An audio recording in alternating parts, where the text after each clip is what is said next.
This is your home for St. Cloud State hockey, keeping you up to date on the NCHC. One-timer, come in, they score! Ripped in! A bomb from Pervix! Women's WCHA. So Dana Rasmussen fires and she scores! Dana Rasmussen for the Huskies alongside The National Hockey League. Dwayne Kaprizov in for a chance to win it! He scores! Kirill, the thrill is for real! Welcome to the NHL, a game winner! And everything from the state of hockey. St. Cloud Cathedral is now 42.6 seconds away from wrapping up the school's first ever title. Welcome to the Huskies Warming House Podcast Den.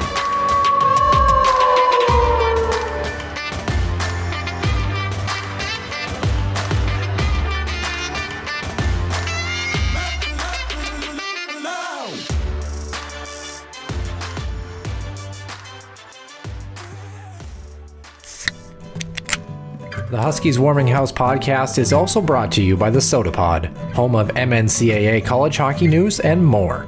Stay wild and up to date with new episodes throughout every week. Find them on Apple Podcasts, YouTube, and other podcast platforms.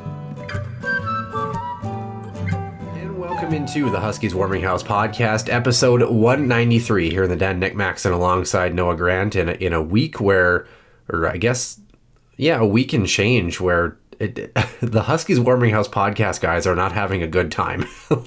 Let's just put it that way. I got COVID last weekend. It wasn't fun. Actually, the first time ever, which in almost 4 years of quote unquote existence is kind of a startling thing to say in its own right.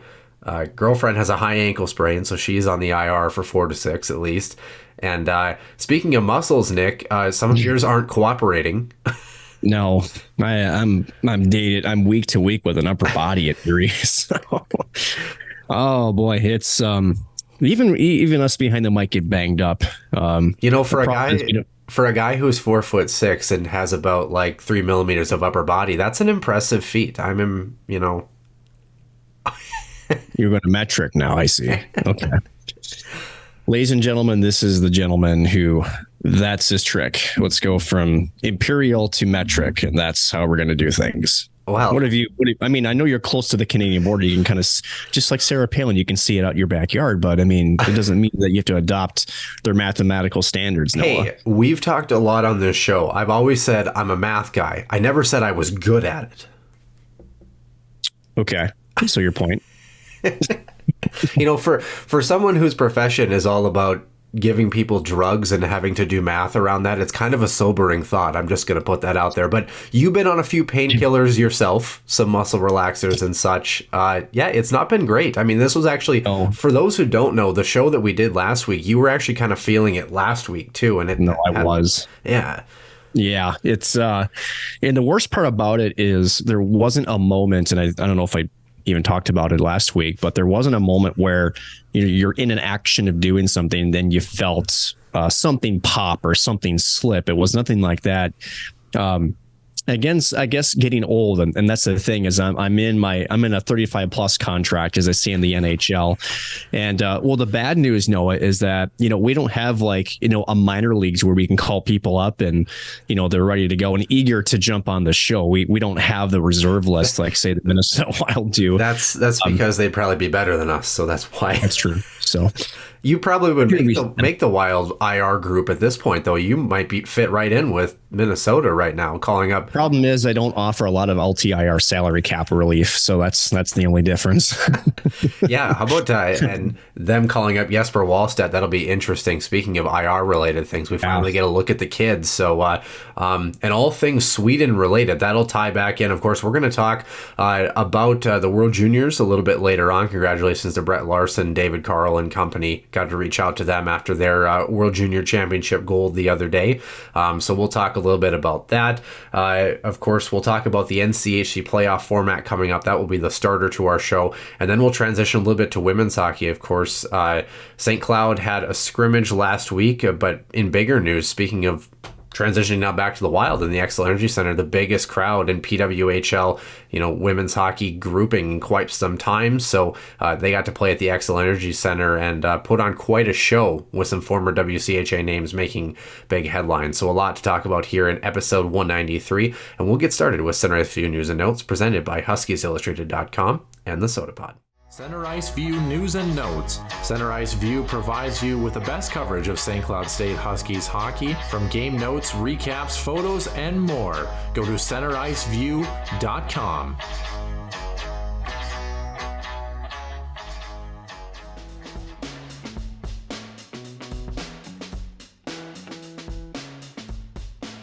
Welcome in. Episode 193. Nick Maxon, Noah Grant here in the den. And Nick, we start basically on the men's side, and we're going to work our way towards the women's grouping here as we speak. We'll start with the topic that we kind of pushed off from last week. It's been about 2.5 weeks in the making now, if you want to be technical about it.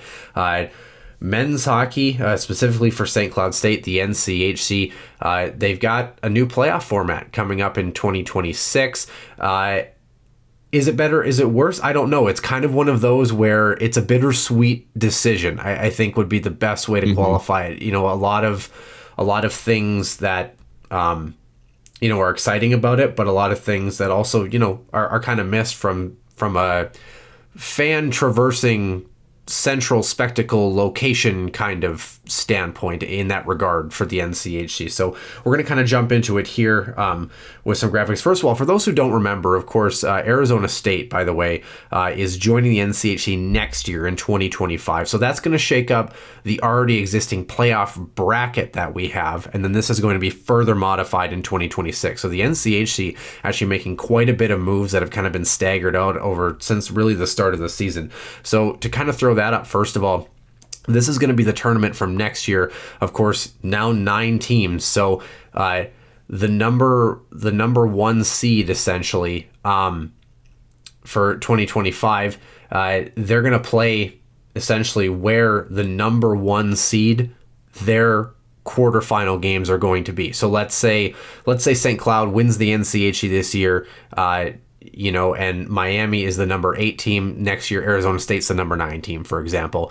ASU and Miami would both play earlier that week in St. Cloud, and then St. Cloud would play the winner of that game. The other series is as normal. The bracket follows, at least for this year with 8 teams, and next year with 9 teams. At the Xcel Energy Center, the Final Four go to the Frozen Face-Off. Of course, this year it's going to be Friday, or next year it's going to be Friday, March 21st and 22nd on that Saturday for the last grouping in the Xcel Energy Center, Nick. Before we kind of talk about that, let's just kind of go back to the new format. Any kind of like additional thoughts you want to add related to, I know we talked about it before, about that 9th team and being able to kind of play that extra game, so to speak, at the home team site. That's going to carry over in 2026. We'll talk about that. But, you were a big fan about all 9 teams getting in the big dance. I really wasn't.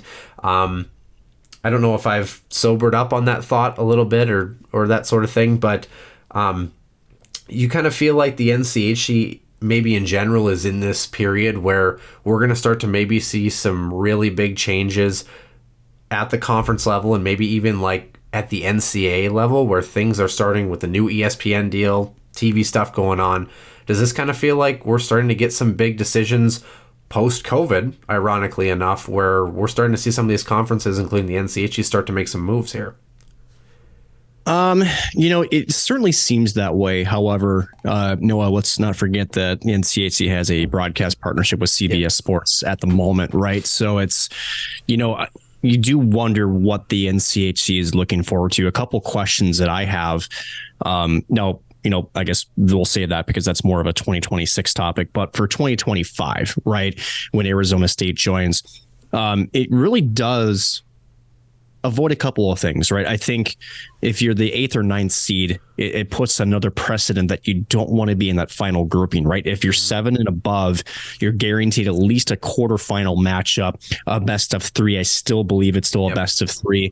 Whereas if you're the 8th and 9th seed, you're playing not only midweek, but you're also traveling to the number 1 overall seed to play in their building, a 1 game off to essentially keep your playoff hopes alive, right? So it does 2 things. It does what I think is good, which is it allows every team the opportunity per se to play a playoff game, but also it sort of creates this notion that you don't want to be in those final 2 spots, right? It creates some sort of a deterrence, right? Like, okay, we really don't want to be here, and we'll just say it right. We don't want to be like where Miami is. And I think you and I have been very consistent on this.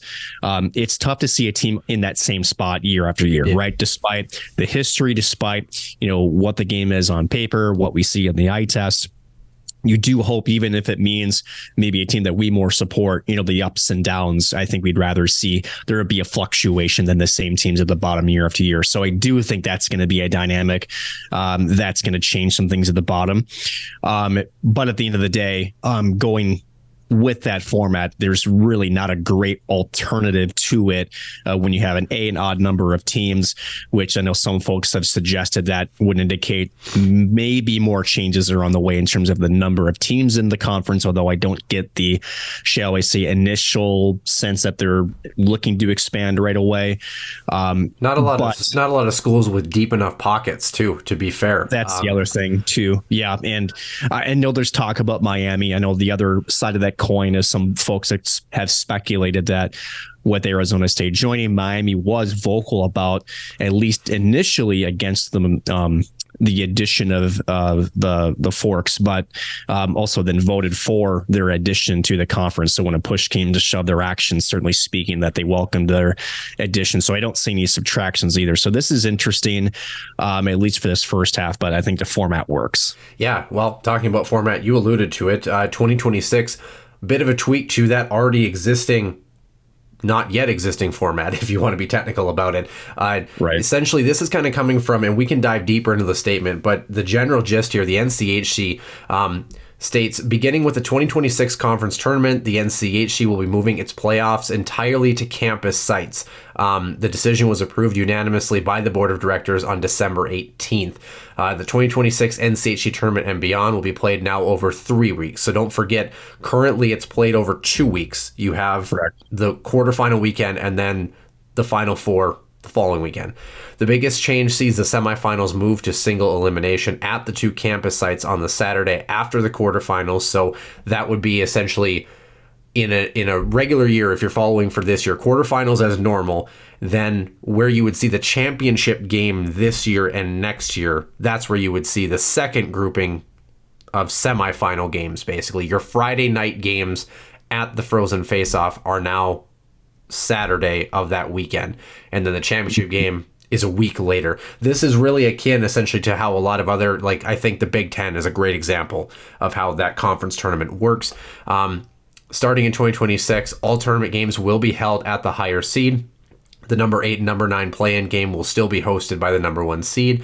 As has always been the case, teams will still be reseeded following the quarterfinal round, which will determine your semifinal matchups and host sites. The champion of the NCHC tournament receives an auto bid, of course, to the NCAA tournament. And I think that that's important to kind of think about as well, too, is... it's not a bracket necessarily where, let's say something crazy happened, Duluth, for example, there's a great example. Let's say they're sitting in the 7th spot where we predicted them at the beginning of the season. If they win, it doesn't mean that they're suddenly going to get an opportunity to host a game. They're still on the road. They're still going to be reseeded. They're still going to get the toughest matchup when they move into that next grouping if they win their quarterfinal matchups. But what this means, basically, we get an extra week of hockey, for better or for worse. Teams that are an NCAA lock that don't make either the Final Four or the championship game get a week off, or a week difference, or in potentially 2 weeks of difference before they get ready for the NCAA tournament. A lot of really good things coming out of this. And there's a couple things that I think inherently, based on the decision to move away from the Excel Energy Center, which has been a fantastic partner for the NCHC, and kudos to them. If you get a chance to go this year or next, I would highly recommend it. It's a great experience. But there's some things on the other side too that I think innately leave that aren't great too, just based on the natural progression of things. First of all, just generally, Nick, your reaction to the news when we heard it in mid-December? A little shocked, to be honest with you. And, it's not shocking in the sense that, this is something that we talk about on the NCAA tournament level, right? Yep. Which is where a lot of fans, a lot of the schools have been kind of pushing for it. But as, you and I have, talked to the folks in charge of the NCHC, they've been very upfront that says this is where we make a lot of our revenue is the NCHC tournament. Yeah. So I do wonder, what the savings is with them not going to the X, and more so, does the NCHC get a cut of the ticket sales? I'm very curious as to the financials involved in this. Yeah. And more so, what does this mean for when the CBS television rights are up, and what does this mean for whoever would want to place a bid, right? Because right now in the next year, it's easy, right? The quarterfinals, they're still tackled by the host teams, and then it was CBS Sports. It was one weekend. You knew what it was going to be. It was broadcast capable. I'm curious to see how this pans out. To say, besides, shall we say, St. Cloud, UND, I would throw Omaha in that mix of facilities that are probably modern in their broadcast capabilities. But what about Duluth, maybe right? Well, Duluth obviously has that press box. Miami might be an underrated pick.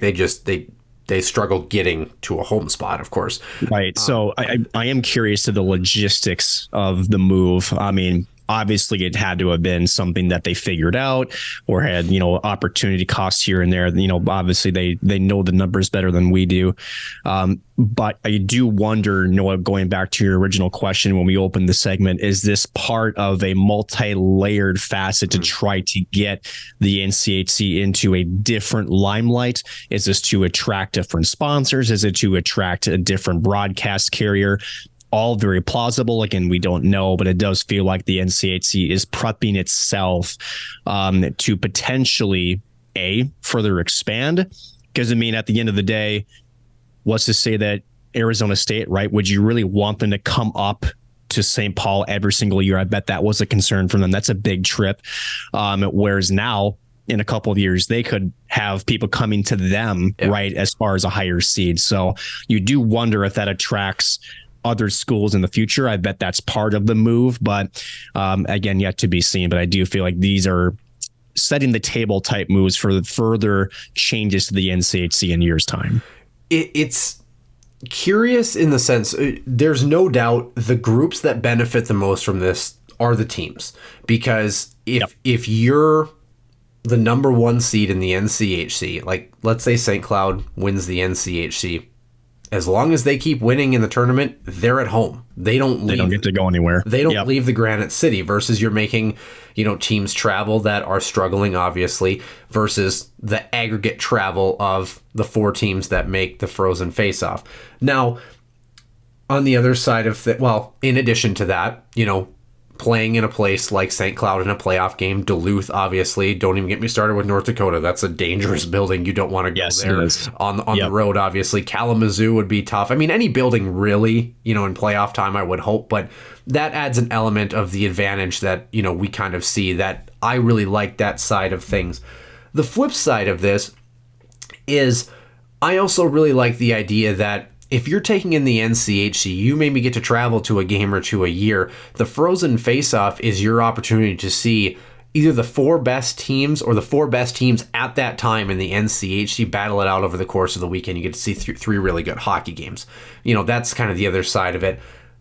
In addition, I've always thought, for example, the Big Ten is a little bit different, where they give their number one seed a bye, but it's essentially the same format otherwise, where it's spread out over the course of 3 weeks. I always hated that, where the teams played those semifinal games the week after like normal, and then you wait another week just to play one hockey game before waiting another week to start the NCAA tournament. Sometimes the rest is much needed, but we've talked about this on the women's side of things and the men's side right now for the NCHC conference play. When you're rolling, sometimes you just want to keep that train rolling. And it can, especially in March, right? Yeah, it can be kind of difficult when let's say you've got two teams. Let's say St. Cloud and North Dakota, are playing, and they're both playing really well, but, a final in one of their hockey games is 3-2 in overtime from a desperate, team that's trying to make the tournament. doesn't mean they're playing bad. It just means that they got beat on that particular night. Now they might have to wait another week, and that, of course, 2 weeks, right? Yeah, that, of course, is inherently the nature. There's a lot of really great things to be said for campus sites and the advantage that it takes. I don't think any Huskies fan, North Dakota fan, whatever it is, would ever not salivate at the idea of being able to watch their home team in their home building in the playoffs. Brings a little bit more of that personal feel to it. There's a lot to like about that. At the same time, the longevity of the tournament now and the fact that it really doesn't have that pre-tournament like feel. And what I mean by that is, like, for our state tournament in high school here, you play in the region tournament to go to the state tournament. So all teams in the West, all teams in the East, they both play in their separate regional tournaments, and then they go to the state tournament. And I always kind of like that too. That was kind of like the big move at the end of the season where all the teams are together. You get a look at all of the games, all of the teams, everybody's in the same place. Game on, right? And I always kind of like that about the Frozen Face-Off too, where you kind of had the privilege of being in the Xcel Energy Center in that building with the best of the best that year.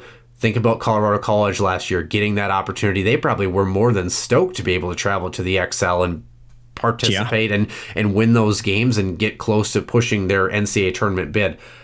I'm like really torn about this, Nick, because there's a lot that I really liked about the games at the Xcel and about the condensed format, but it's also great to have games at campus sites. I don't really know. And, you mentioned, the great thing about the X, right? Number one, it's a great venue, for hockey. It's an NHL building, so it comes with NHL level amenities, right? It's great for the players, the staff, right? It gives them a taste of, a bigger moment per se, right? I think there's an elevated sense of what that tournament means because you're playing on an NHL ice, who's there, right? So, just that experience for the players, right? Even if it's, like Colorado College last year, Brian Union, the senior, fifth-year defenseman, be able to play in that opportunity. Probably, I know that, he ended up going and getting a pro deal after the fact, but can you imagine some of those other players, whether it's on whatever team that's the last game of hockey they play professionally, whether it's at the college level, right?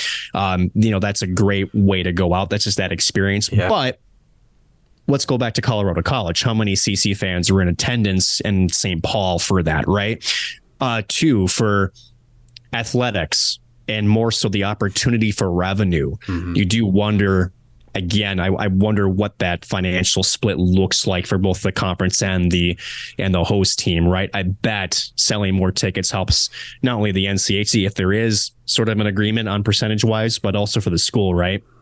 You get to pack your building, and it's really the playoffs, Noah, whether it's in whatever sport that you talk about, that's where the biggest memories are made, right? Whether it's good or bad, right? When it happens in your own barn, I think there is there's something special about it, right? So I do like the move overall. It is going to be something to get used to because, again, we've been with this format for so long. It's put the NCHC on the map, but you do kind of wonder now, in hindsight, it's going to be 2020, right? Is when we look at this in 5 or 6 years, will it have the same sort of sparkle as the NCHC now in St. Paul has had over the past 6 or 7 years? Yet to be seen, but I do think there are going to be some inherent positives and some things that St. Paul can't offer that these campus sites will. So, but we'll see. Yeah, very much spectacle versus intimacy, so to speak. With the new format, like you said, you have that ability to, you're not in a building that's probably going to seat way more than what that game is going to be able to hold, but at the same time, if it's St. Cloud versus Duluth, that building's going to be packed. It's going to be a lot of red in that building, fair amount of maroon and gold in that building, game on. And inherently, if there's demand, ticket prices can go up. That's money in the pocket for the teams, right? The host teams. So we'll see. Versus the difference, think about the 2019 game between St. Cloud and Duluth, one of the best Frozen face-off games ever. Think about the attendance for that, the atmosphere for something like that as well too. The thing that I really, and I agree, I don't mind the campus sites thing. I think it will work out well in the long term, but there's a lot to like about having everything centralized too. I think the only thing I really don't like, and I don't know how you fix it because you have the danger with travel, with weather, with whatever. I just hate the fact that it's over 3 weeks, and I get that there's not really a way to do it better. You can't say, we're going to play the semifinals on Thursday and then the championship will be Saturday. Because if you have a team that's delayed and can't get out of whatever, or you have, I guess, the other challenge logistically too, these college hockey buildings have to be able to anticipate events coming in, for example, to be able to block out that time as well too. So, there's a lot in that, just, it has to probably be over 3 weeks, but I've always hated that it is that way. And let's be honest, blame Arizona State. That's the only, and I think it's a necessary move because of the geography that's involved here, right?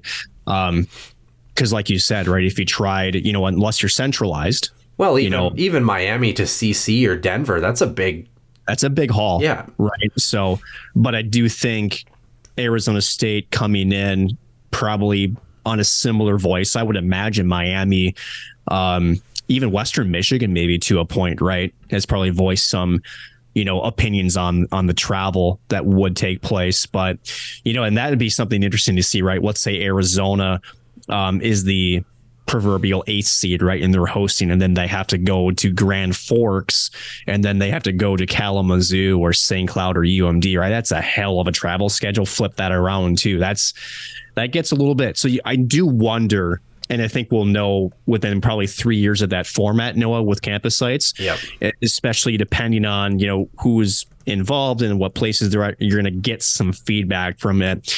The question that I have is, if it's, say, not as great as they think it is going to be, is there, shall we say a plan number 2 to go back to the Xcel Energy Center or something else where maybe it doesn't work? I would imagine there is a contingency plan in case, just to be sure. But I get the sense that's probably not in the cards. I bet this is probably a hard turn, and it's a one-way road going down this path. Yeah, certainly would agree. And if you want to be really interesting about the whole thing here too, you look at, these standings in the NCHC, and don't forget Arizona State, by the way, right now is 16-3-5 on the season. Granted, you can say what you want about their schedule, but they would likely be somewhere in the middle of the mix that would maybe upset the apple cart, at least for the time being, by going on records alone. Mm-hmm. But if we were to stop the season today, Miami would travel to St. Cloud. Omaha would travel to North Dakota. That would be one heck of a matchup. If you want to talk about any team that maybe could solve the Fighting Hawks in their own building. Omaha has done it. Yes. Duluth would travel to Western Michigan. That would be a heavy matchup, and it would actually be the Gold Pan battle. Denver and CC right now. That would be fun. Yeah. So, in that regard, there's a lot of really exciting things that have the potential to come out of that. Mm-hmm. So, I totally get it in that sense of, well, I think, like you said, there's a lot more positives than negatives to the move. It's just a couple of the negatives are things that we've grown accustomed to and things that work really well inherently by nature. So, but correct. I'm excited. It's going to be a new look, and, hopefully St. Cloud is in a home spot in a couple of years and we get to try it out in person. So that'd be nice. Moving over to the other side here, we're actually going to stay with the men's side, although it's the middle topic. If you're looking at the graphic here, we're going to start with the World Juniors here. We're going to move from men's to women's concurrently here. Team USA 7-0, winning the gold medal. Brett Larson, the assistant coach, head coach for the University of Denver, David Carl, captaining that ship. A really great crew, and probably one of the most complete hockey teams that we've seen at the World Junior level from the U.S. in quite some time. Record notwithstanding, I have the schedule we'll pull up and we'll talk a little bit about stats, because what else will we talk about with me? Come on. And hello. So we'll dive into that a little bit. But first of all, Nick, gold medal. They beat Sweden in the championship game. First of all, what was your kind of overall impression of a tournament that saw Canada get bounced pretty earlier than maybe they anticipated as well, too? Anticipated, yeah. Expectations, yeah. That was a gut punch to our neighbors up to the north, right? Where they're not even medal contention. You do know that is going to be a scar that they look at until this time next year. There's no question about it. I remember reading and watching a lot of the chatter after their surprising loss, but at the end of it, I think if there's anything that impressed me more about this tournament is the parity was a lot closer up and down. Yep. Maybe minus Team Norway a little bit. I think, they're still, not as deep. They were relegated. Kazakhstan coming back up. It seems to kind of flip flop between those squads. But Czechia, Slovakia, teams that have, shall we say, been kind of up and down in terms of their skill level, but are always kind of in the mix. I felt like they had strong showings against Sweden and Finland. Sweden being the host team this year, had a chance to win gold in their home ice. How about that? Just coming up just a little bit short, but overall great tournament. And again, this is, what we're seeing with hockey's evolution is, yes, and mind you, Team Russia is still banned, right? So we're still missing another big gun from this showing. But when you've got all of this talent and they're coming from different parts of the world, and it's not just your top 2 or 3 or 4, I really feel like this year, minus the Russians, it was a top 6, maybe even top 7, Noah. Yeah. Hockey's growing and the talent level is growing. And that's great to see. So good to see the U.S. gets its 5th medal since 2010. Not 5th medal, Nick, 5th gold medal. So that is, you love to see it, number 1, but number 2, to your point, definitely more of a complete roster, not a top heavy roster, and more so, and I know we'll probably touch on this too, just I think that they handled the ups and downs of the tournament better than I think teams have had in the past. Yeah, certainly would agree. I also got to be honest, Nick, as much as we had to talk about Canada and a lot of these other teams, of course, as well, too, the fact that the Swedes took care of Czechia, I think gave a lot of pressure off of the U.S. because I think that Czechia team was a dangerous group that a lot of people slept on. They had a lot of offensive punch. I don't think Sweden was necessarily the stronger team per se going into the medal round, and they get the job done on home ice, and I think that maybe gave the U.S. an even better opportunity entering the final game. And of course, on top of that, if you're Canadian, at least it wasn't on home soil. I can't imagine the uprising if it was,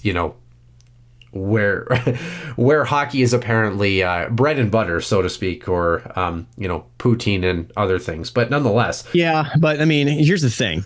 Regardless of where you're from, I mean, the U.S. was it a year ago or 2 years ago, also in the same position. They didn't even get to a medal, contention type game, and we felt the disappointment. Obviously, when we feel it, Canada, feels like they had both their legs, chopped off. I mean, they really take it personally. I'm trying to remember if it was like Olympic or World's international stage, or if it was World Juniors, but it was Czechia a couple of years ago that ended up kind of starting their run against the U.S. Speaking of this U.S. team, though, very good, no doubt. Yep. 7-0, like we mentioned. They started play on the 26th of December, 4-1 over Norway. Actually, their slowest start out of any game. It took them almost half an hour to score in that game. You got a little bit nervous. They get the job done. They didn't look back. 11-3 over the Swiss 2 days later.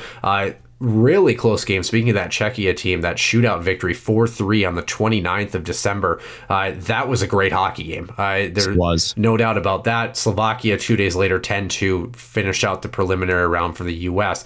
And then on the 2nd, you started the quarterfinals. Latvia, not much of a contest for them, unfortunately, but good to see Latvia get in that grouping, though. Congrats to them. Yeah. 7-2 was the final there. And then the game that I think had a lot of U.S. fans on edge, they go down 2-0 after the first period. That probably their worst period of hockey, I would say, in that first period. The U.S. get a couple back. Late game heroics with less than 5 minutes left in that one. 3-2 is the final over the Finns, who, or Finland, as apparently can't spell, typing very fast. That's what happens when you have terrible, and I want to stop on this real quick, Noah, because the U.S. was helped a bit by some, shall we say, questionable ticky-tacky penalty calls in that second period against we'll call it Finland, since you have it on the board there. Final land. Final land. But I don't know if you caught the same thing, because the U.S. definitely their worst period of the entire tournament was against Team Finland. And then in the second period, once they got that power play goal, again, we've talked about this in tournaments past, right? Where, you sometimes you find, whether it's a tough period or you're just not getting the bounces, and you just got to get one pass. And then the U.S. just never looked back after that power play goal in the second period, ended up tying things up. And then, as you mentioned, going to the go-ahead goal to take that 1-3-2. But I really kind of felt like, and I know it wasn't just the U.S. that was, shall I say, the beneficiary. There were some questionable calls throughout the tournament. I get that the standards, are a bit different in the IIHF, but curious to know your thoughts because, you like to give our friends at NCAA Max Beach a lot of crap for, shall we say, coming down the referees. But I do feel like there were some ticky-tacky type calls and very, shall we say, game-changing moments that I think benefited a couple of teams, and the U.S. was part of that. Well, he was a fan of the non-call in the championship game, and I was like, I don't think I've ever heard Max be a fan of a non-call that doesn't involve a Bulldog. How about that, right? I was kind of hoping the controversial one was going to be on Isaac Howard. That would have been a real treat for him. Maybe a New Year's resolution for him. I don't know. But, I think the perception, unfortunately, is I thought the U.S. actually kind of got a little more hosed in that Finland game, but they were the beneficiary because their big power play goal was in clutch time, but the Finns got a crack at it at the end of the game. They didn't really do a whole lot. The U.S. responded so well in the second period that the Finns had no idea what to do with it. And you just kind of felt like you were kind of hoping the U.S. was going to pull away. They were playing the right way after that first 20 minutes. And it was still a tight hockey game. And, that's one of those games where it's anybody's bounce at that point, right? No matter how good you're playing. The Finns were still in that one. They got their opportunity, didn't do a whole lot on their power play near the tail end of the game. Yeah, the calls that were made in that game were few and far between. And when they were finally made, it was like, really? You've kind of been letting that go all game. But as Dave Starman and EJ Raddick and the crew said, though, it's kind of been going both ways. You didn't feel like it was necessarily one or the other that got a massive advantage or a massive grouping of power plays, so to speak. It was a good hockey game, and brought a lot of intrigue. And I think that was, I thought it evened out in the end, even though I agree. I don't think the officiating was that great. A lot of chaos. There's the wrong graphic here, so let's dial it in here. But a lot of chaos in terms of the championship game. 6-2 over Sweden. The U.S. gets the gold medal. A big collision, of course, in that hockey game that went uncalled. I thought it was a clean hit. The fisticuffs at the end, though, that was... You don't see that a lot at the World Juniors, right? There's pushing and shoving, there's after the whistle stuff, but that was, and that's why, to me, and what I said before at the top was, the expectation, the talent level is rising where the emotions are high, right? And I think for the Swedes, that, it doesn't happen as often as maybe they would like because Canada takes 4 out of every 6 in terms of hosting the World Juniors. Granted, they're great hosts. They support it. They come out, they sell out buildings. But when you get some of these other teams to host, like Sweden, Finland, it means a lot more to them since it's more rare. Twin Cities in 2026. That's awesome. Huge, right? In fact, first U.S. site to host back in the 80s, I believe. 82 for the World 82. Yep. So you weren't even alive yet. I know we're talking ages, right? My gosh, to go back to the stone tablets to see the recaps on that. My gosh, the Rolodex, Rolodex or the microfilm, something in the library. I don't know. But that's the thing, Noah, the emotions, it doesn't bother me that much, right? The Swedes, this game meant a lot to that team, to that community and that nation, right? They really had their eggs in the basket for that. And especially when the score kind of got out of hand in the third, right? Things are starting to get away from them.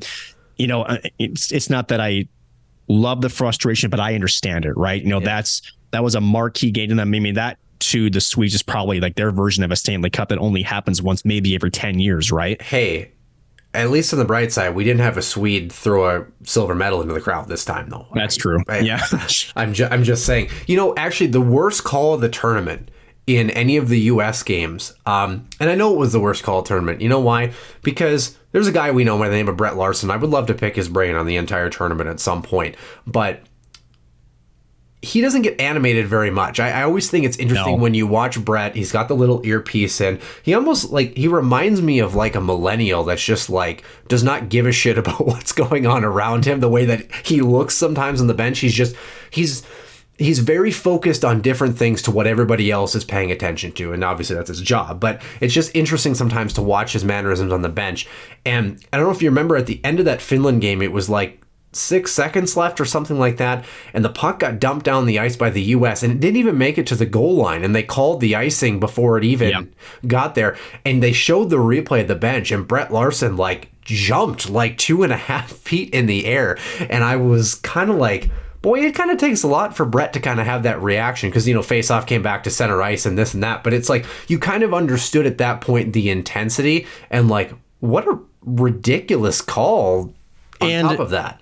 Well, and Brett Larson has been around, the game a bit. Again, he's been to a national championship game where that face-off is huge. Yeah. That could be a tournament-changing call had, say Finland wins the drawback, a quick shot. Tyler Toffoli, right? The LA Kings, we saw it. What was it? 1.1 seconds left, or was it even less than a second? A one-timer off the face-off against Boston. I mean, I've watched that almost on repeat a few different times. It doesn't take much.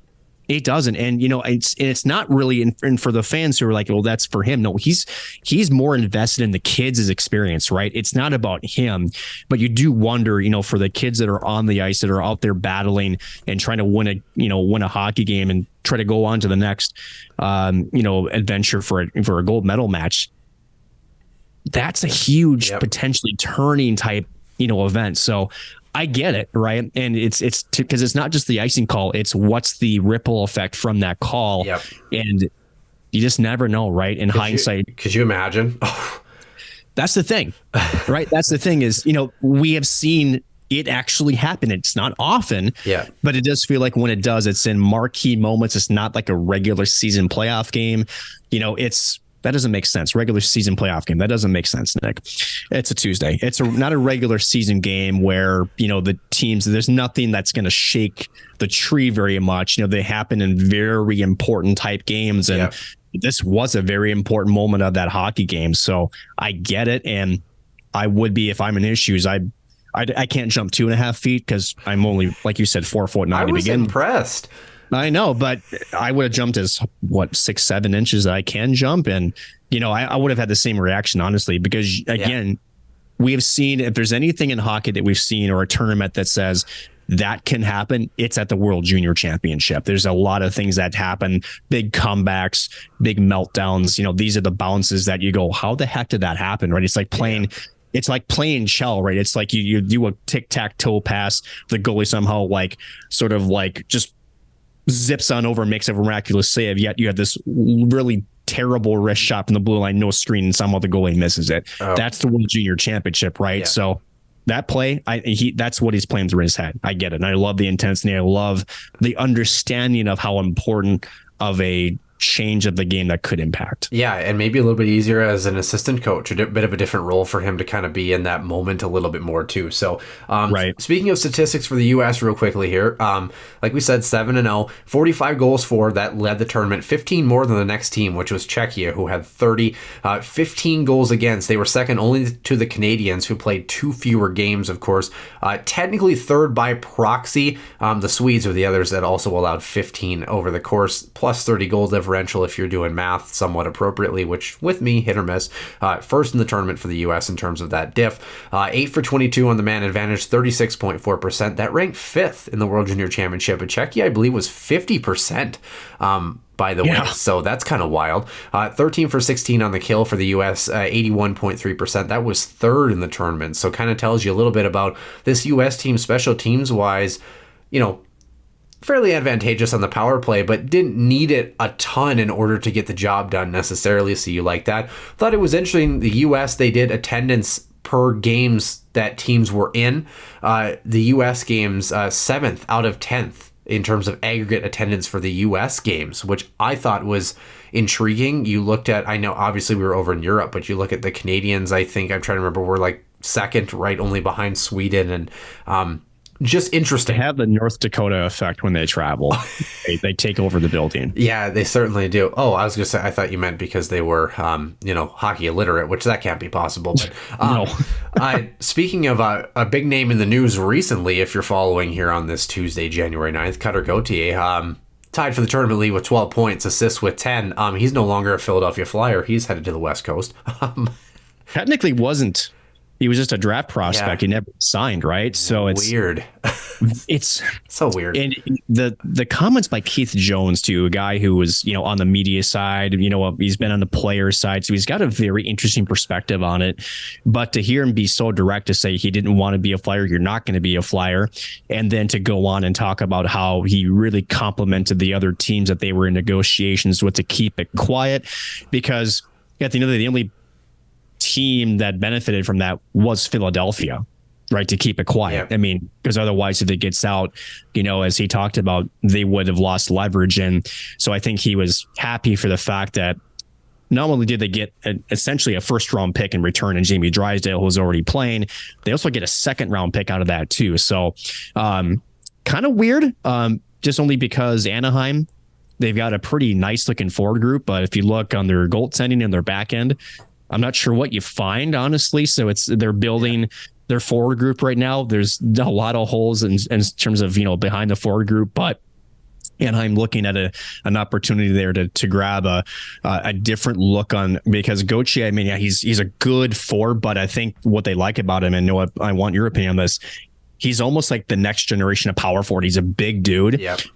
but also has some good mitts, has a great shot, as you saw, had some great numbers in the World Juniors. So, it's not the Zegras or the Mason McTavish type skill. It's more of that power forward that can still, always say, be the bigger body, but also has some skill to go along with it. Kind of like what Minnesota thought they were going to get with Jordan Greenway, although Cutter Gauthier, much more skillful with the hands, and apparently doesn't also sleep through a morning meeting. Whoops, I said that out loud. It's interesting too, because he is very much the type of player. He's a natural centerman, but he can play wing too. He's a playmaker, but a playmaker from below the dots, which speaks a lot to his 200-foot game too, his ability to break pucks out and also win battles in the offensive side of things too. Very good tournament for him. So kind of an interesting story. If you're a Max Veach, former Duluth Bulldog fan, Isaac Howard tied for the tournament lead with 7 goals as well too. So a great showing for the U.S. Another spelling error in that graphic, by the way. For someone who was an 8-time spelling bee champion, Nick, can you tell that I got off of work this morning and slept and typed fast? It's so for those who are playing the home game, I'm not the only old fuck that was having brain problems here on the Huskies Warming House podcast. So wow, welcome to the clan, Noah. That's what I'm going to say. I mean, you have to have one first.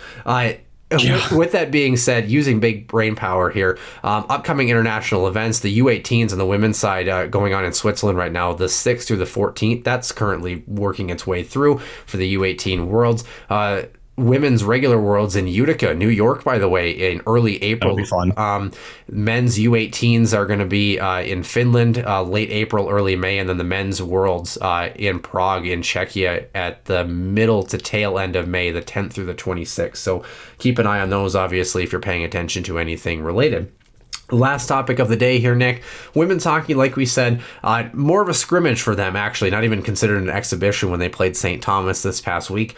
I have one social media post from St. Thomas that said that it happened, and I cannot garner anything else from how that scrimmage went. Don't know if they kept score. Don't know what the overall process was. We weren't there. We didn't really do a whole lot of digging. So we thought we'd end up talking a little bit more about that, but we really don't have anything to talk about the women's team. No.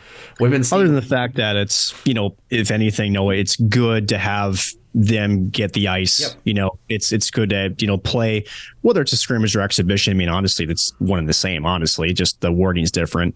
But to get, it's a long holiday break for the women's side. And I think it was good for them, especially coming off of a really big win against UMD to finish out the unofficial first half of the schedule, to kind of, play something that was a little bit more meaningful. As you and I, as former players, will attest that when you can scrimmage against your own teammates all you want, it just isn't the same, right? The competitive edge just isn't the same. So regardless if it doesn't count win or loss on the scoreboard, I think it's good to kind of at least shake off some of the rust from the long holiday break before they get to some games this weekend coming up against Minnesota State that do have some implications of the WCHA standings. And again, St. Cloud ranked number 8th in the country, looking the highest in program history. They were at 7 at one point, trying to maintain that position because again they have a pretty heavy schedule the rest of the year in the WCHA, and looking to put as their best foot forward here as we enter 2024. Yeah, they've got Mankato at home this weekend for both games, so I would definitely encourage those to attend. Of course, 13-6-1 in the season. Men, meanwhile, are on the road in Denver. Of course, they were off after playing Bemidji the week previous. 11-5-2 are the men, as they are trying to approach their record to almost identical to the women coming into this weekend. But the last notable thing in women's hockey, a lot of WCHA names here. Nick, the PWHL, what a showing at the Xcel Energy Center. Grace Zumwinkle, the former Gopher, with a I guess natural hat trick, to be fair. Great hockey game, all things considered, and we might as well roll through the highlights here in a game that had an attendance of over 14,000, setting multiple records, and just a great day for women's hockey. Head coach, and here he is to lead Team Minnesota on this historic day as we're underway from St. Paul. His backhand goes high over the top of the net. Not a great look, but tried to test Davienne. Now another chance perhaps for Zumwinkle. She scores! Grace Zumwinkle. Crowd has been waiting for a moment to celebrate like this here tonight. Zumwinkle coming off a 25-goal season at the University of Minnesota. Last season gets the scoring started here at the Xcel Energy Center on the backhand. Those are tough for goaltenders to read. Davienne had some trouble with it there. Zumwinkle makes it a 1-0 game. Have yourselves a day, Minnesota fans. Our viewers, and great work along the board there to pop the puck loose, and the backhander down low. I mean, that's just a tough read. Grace Zumwinkle from the University of Minnesota holding high in the slot, tipped, and they score! Liz Shepers makes it 2-0. They haven't always had the most chances in this game or the most pressure, but they have been the team that has capitalized when the chances have come. And you take another look at this as well. The shot from the point and the tip out front, and Liz Shepers gets the job done. Like it was going to be Shepers credited with the goal, but they're saying Zumwinkle sent this one in untouched from the point, just rips it home, and yeah, I think that's the right call. I mean, it bounces, but it actually bounces off the ice. 3 minutes to play. Here we go. Bingo.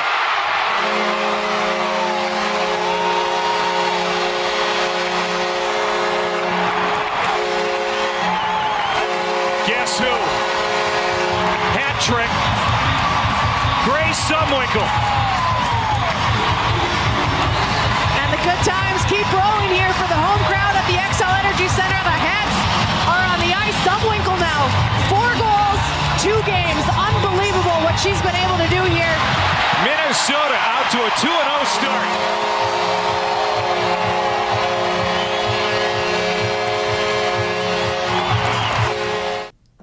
Of course, just fantastic hockey game, obviously. A game in which Montreal didn't look terrible, too, for losing 3-0. I mean, they certainly had their moments. Maddie Rooney, the former Duluth Bulldog, USA Olympian, having to stand tall as well. And Nick, obviously, great hockey game. I'm curious your first thoughts about it, but also we talked a little bit more about what it means, of course, for the game of women's hockey to play a game like that. A lot of WCHA names, a lot of players in the WCHA right now who are going to be probably on that very same ice, so to speak, playing in leagues like that, coming up in the next year or two or whatever it may be. I guess your overall impressions of that hockey game and kind of maybe the far-reaching implications of that game being televised, former St. Cloud State alum Clay Matvick on the call for that one, and what it kind of Peterson. Yeah, and seeing kind of what that means moving forward for the game. So a couple of things, right? Number one, I think if you are a women's hockey player, and it doesn't matter what age level, the impact that the PWHL is having right now, I don't think we can measure quite yet because it's just that good. Yeah. And I bring that up initially, Noah, because, when the other 2 women's professional leagues were out there, it felt like, okay, they're there, but the buzz wasn't quite the same. The organization in terms of the marketing, it wasn't there. It just kind of felt like they were scraping by. Whereas there's been a lead up to it. There's been a lot of, shall we say, outcry to come out and support, and the state of hockey responded. Yeah. As you mentioned, I know that the league was very high on the initial attendance record, and then Minnesota said, "Here, hold my beer. Let me shatter that for you." Great to see, right? Honestly, and if you are a young hockey player now at any, side of the equation, both men's and women's, the Wild, as though, they've been there, the Gopher hockey has been there, but, for the women, it's been different, right? When you go through, and if, you were fortunate enough to play Division I hockey, the thing about that is that was your ceiling for the longest time, right? Mm-hmm. These leagues that were now in the past, they just didn't have the same support. They didn't have the same financial backings. This feels different, right? There feels like there's a lot more to it. And if I am a young girl, no matter where I'm at in the U.S. and I have an interest in hockey, and I watched that, and I watched over, as you mentioned, 14,000 fans pack the Xcel Energy Center, mind you, which is only 4,000 short of a sold out building. That is pretty powerful stuff, right? Aside for some great hockey that was on the ice, as you mentioned, Grace Zumwinkle, a natural hat trick. The only person actually to find the back in that the entire game. But Minnesota off to a 2-0 start. Obviously, a lot of, as you mentioned, WCHA names, Grace Zumwinkle, Maddie Rooney, as you mentioned before. There are other names that, we can go on and on about how many have impacted from that. But, just overall, what a spectacle, right, for the game of hockey. And you talk about growing the game. I think this has more of an impact to grow the game than, say, adding UNLV to Division I hockey on the men's side, or San Diego State, or Oregon State, or whatever out West Coast.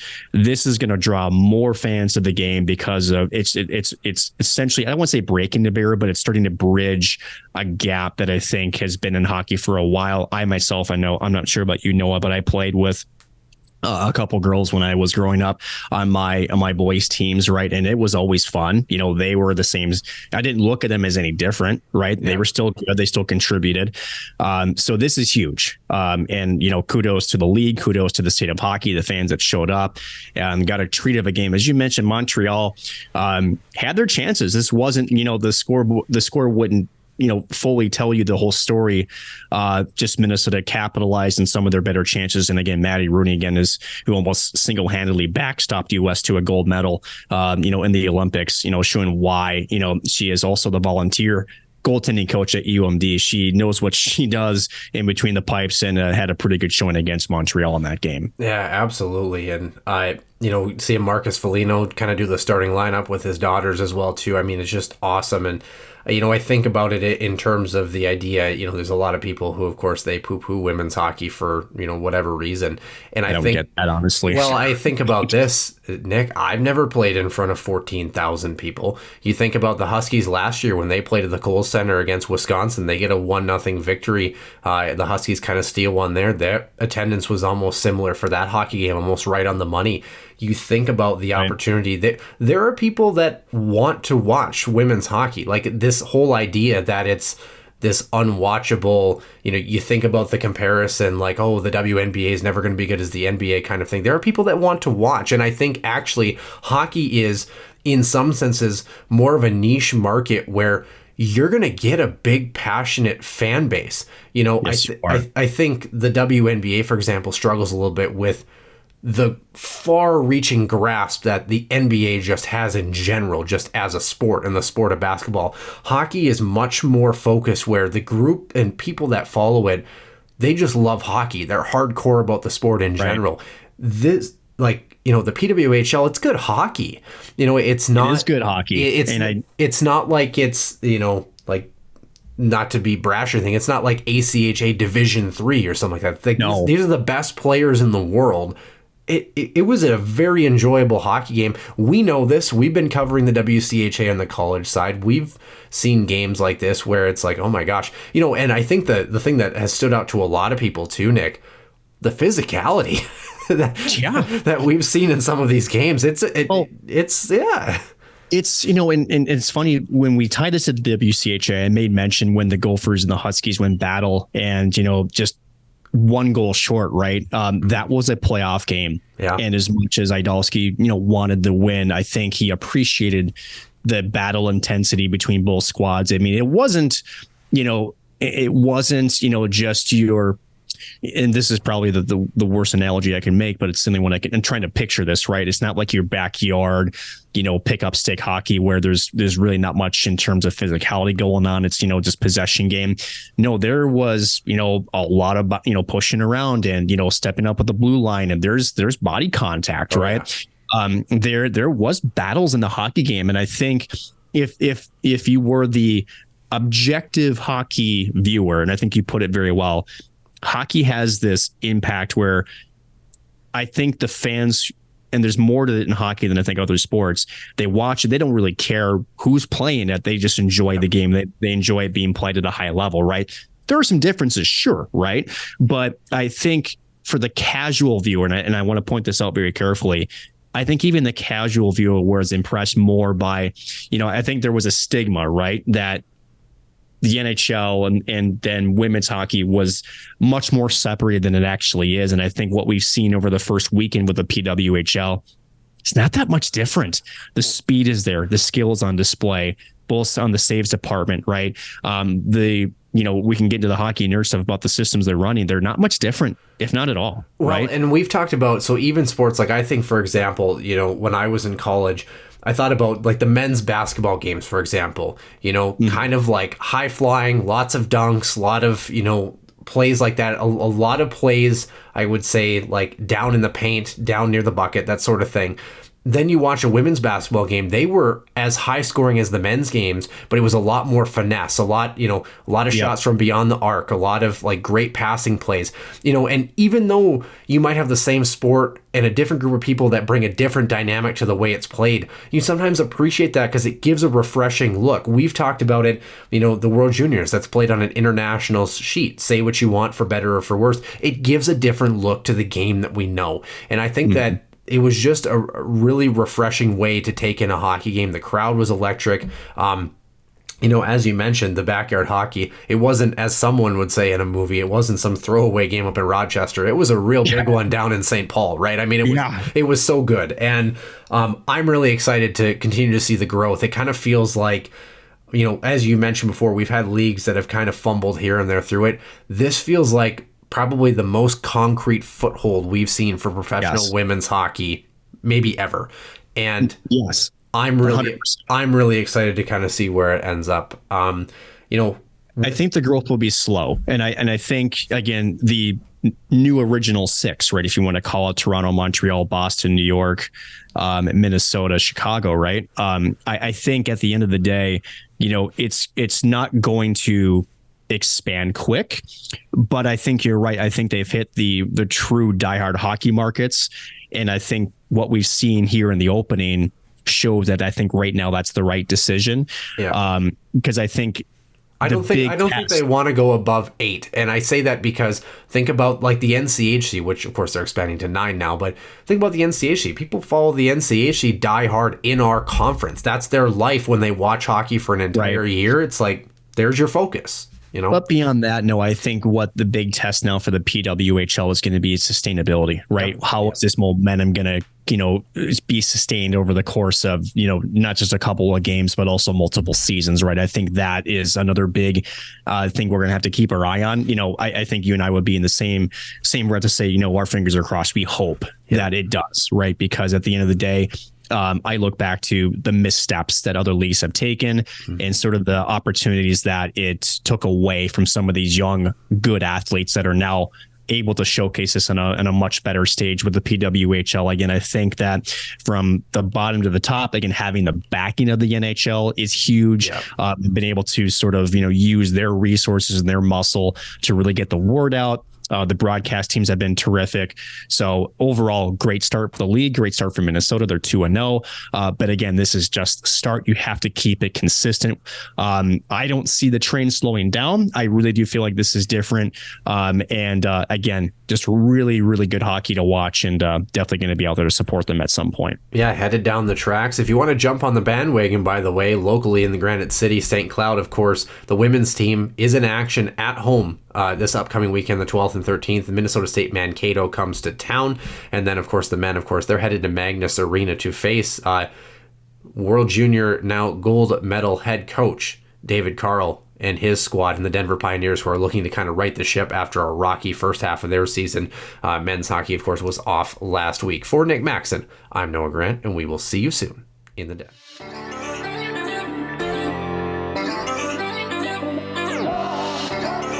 One-timer coming, they score! Ripped in! A bomb from Perrix! So Dana Rasmussen fires and she scores. Dana Rasmussen for the Huskies. Dwayne Kaprizov in for a chance to win it. He scores! Kirill the Thrill is for real. Welcome to the NHL, a game winner. St. Cloud Cathedral is now 42.6 seconds away from wrapping up the school's first ever title.